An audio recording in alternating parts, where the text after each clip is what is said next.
Hi everyone. In this video we will learn about nuclear magnetic resonance NMR spectroscopy.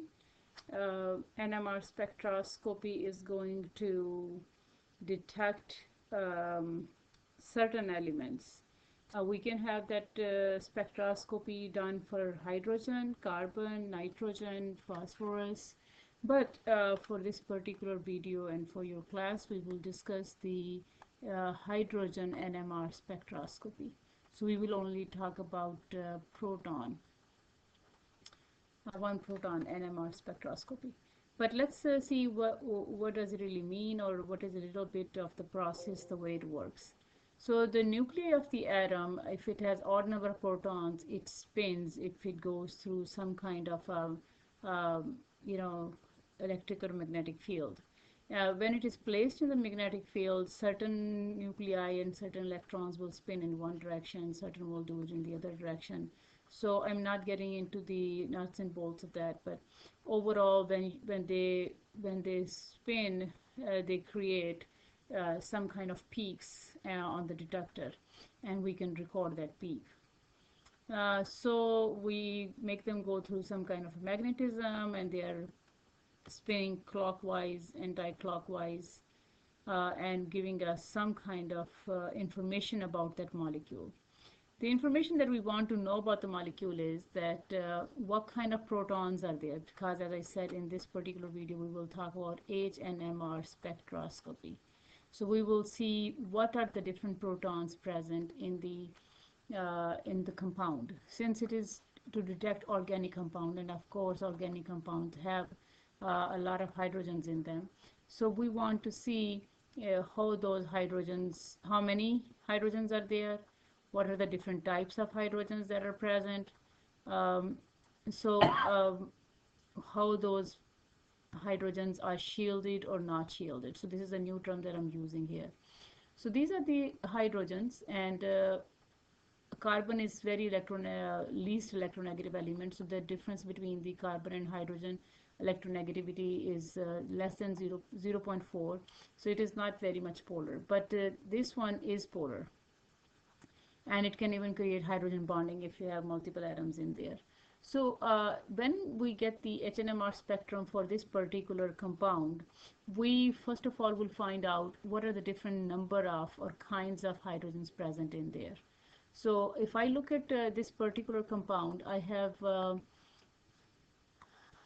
one hydrogen right here, okay, and there is no other hydrogen that has the same environment. That's another term that we will learn, environment, as of this hydrogen, because this hydrogen is attached to oxygen. It does not have any other neighboring hydrogens around it. Then I have a different type of hydrogen is this one, where I have these two hydrogens are alike, because they have oxygen on one side and two hydrogens on the other side. So they will give me one type of peak. And then I have this hydrogen. So these three hydrogens will give me one peak. So this HNMR spectrum gives you, first of all, the types of hydrogens present in there. Types of hydrogens that are present. So I see there are three types of hydrogens present in it. It will tell me how much they are shielded or not shielded, their magnetic effect, magnetic field effect. Now where am I going to get the peak on the spectrum? Then they will tell me the chemical shift. Chemical shift mean how many of these are. So all the hydrogens that are of one kind will give me one peak. So in this case, I'm going to get 1, 2, and 3 peaks, because I have three different types of hydrogens.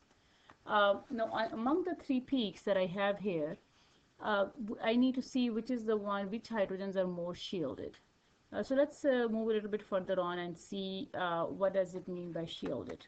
So the electrons shield the nucleus from the full effect of external magnetic field. So the more electrons you have around it, they will shield the nucleus to save it from the magnetic field. If those electrons are, if it is highly electronegative, it will be less shielded. If it is less electronegative, it is more shielded. Nuclei in different chemical environments produce different signals. So as I was telling you, there are three different kind of environments in this compound. I will get three different peaks for this particular compound. The proton HNMR spectrum is particularly useful because hydrogen nuclei in all organic compounds, and we want to see what are the, by studying the hydrogen, we can see what type of shielding or magnetic field it has. So let's talk about, we compare all these peaks with the standard compound. And the standard is you have tetramethyl silane, tetramethylsilane, that's TMS. The reason we use the TMS is because if you look at it, all of the hydrogens on three carbon atoms, they are exactly alike, okay, and they're non-polar. And they are shielding the electrons as much as possible. So if we measure the shifts, we need to have a standard or a point of reference from which we measure. So the tetramethylsilane is chosen to be the standard because in which electrons are most shielded. So okay, let's move further on. All the 12 hydrogens are identical because they have the same kind of environment, so they will give me only one signal, because I told you that each environment produces a different signal. Since all hydrogens are the same, so they will give me one signal. In the previous example that I was telling you, I was going to get three signals. Because silicon is less electronegative than even carbon, the tetramethylsilane absorbs radio waves in a different region from that of the carbon. So this one and this one will have different ones. This ensures that the signal does not overlap with the signals that we are investigating. So when we are investigating any kind of a graph, I will have TMS right here, and every other compound, since it's organic, it is going to have carbon hydrogen compounds, and their environment or electronegativity is different than TMS, so they will not merge into this. They will not be disturbed by TMS. So TMS is inert. This is the reason we are using TMS. It doesn't react with anything. It is soluble in most organic solvents, and it can be easily removed because it has a low boiling point. So this is the reason we are using TMS as a standard. The next thing is the chemical shift, the position of the NMR spectrum. So whenever we have a spectrum, let's go back to the one that we had before here. This one here. So the more, the TMS, this is the standard one. So the more you are on this side, okay, the more shielded it is, because this is the most shielded. There is no polarity. There are four different kind of same kind of methyl groups all around the silicon. So the nucleus is most shielded by the electrons. That's why the chemical shift here is 0. Okay, so whenever you have any compound that has maximum shielding, it will be more on this side. As the shielding decreases, the shifts will go to this side. So this is least shielded, and this is most shielded. Now, how do we decide who is going to be least shielded, and how do we decide who is going to be on this end? Well, as we know that since our standard is CH3, so when we have sp3 hybridization or CH3, it is comparatively more shielded. So the CH3, the peak will always be close to the TMS. Whereas if I have CH2, that will be a little bit further away from TMS. And as I get electronegative compounds, it is going to get further and further away from the TMS. If I have, as you see here, CHCl3, so it is the least shielded because of the highly electronegative, so they will take the electrons away. You see the shift goes above 7. So we have arenes kind of right here. We have halogens here, 1 halogen, then 2 halogens, and 3 halogens. So as you keep increasing the number of halogens, the nucleus is getting least and least shielded, and it's going to travel this direction. More shielded will travel towards TMS. So this is what the shielding means, or the chemical shift means. The mathematically, this is how we calculate, but we don't need to worry about that right now. So that's about it. Let's again discuss it one more time.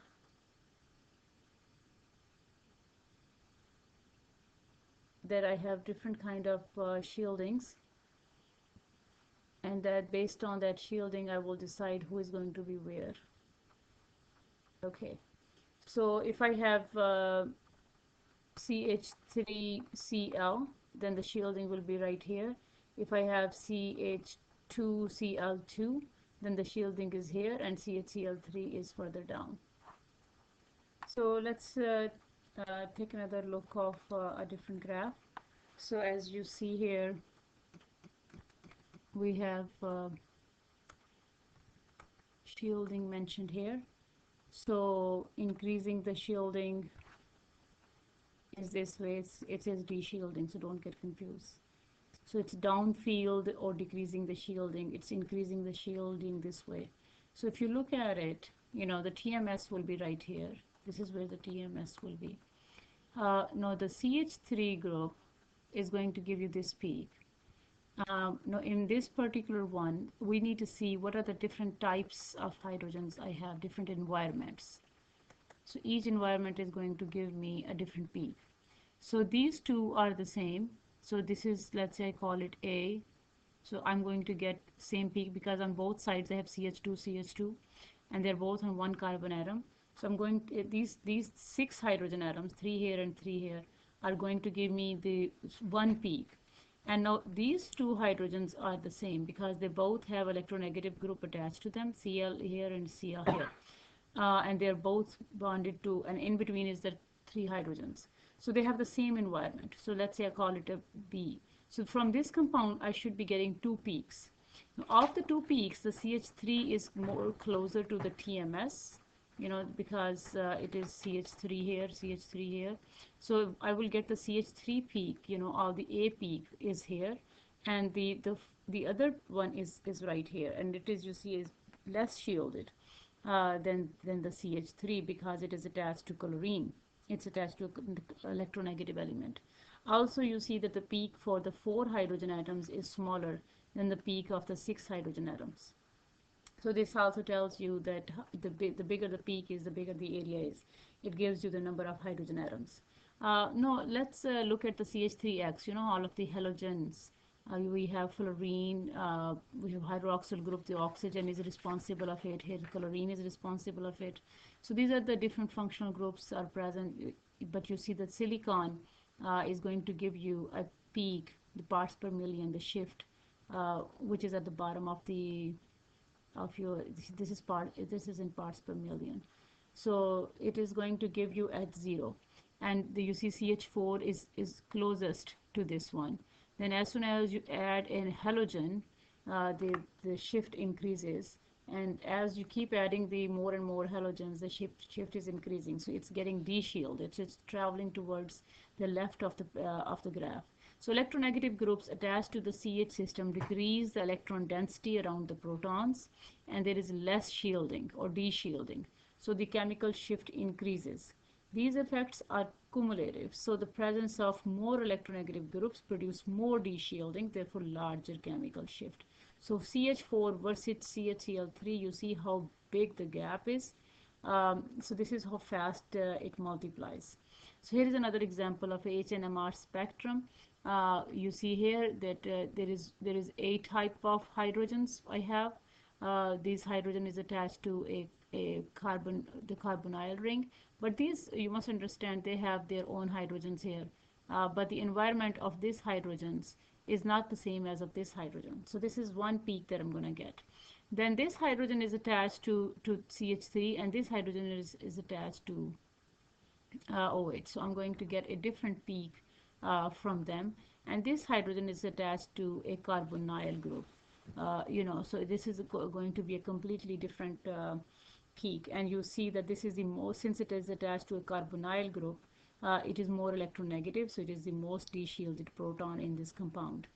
This is the least de-shielded, so it's more towards the TMS. This is where the TMS is going to be. So the least shielded will be on this side. So this is coming from CH3. This is coming from one CH, and this is coming from the other CH. You know, I was telling you there are two different ones. And then this is coming from hydrogen. So I have, let's say, B, C, and D. There are four different environments. So I'm going to get four different peaks from this.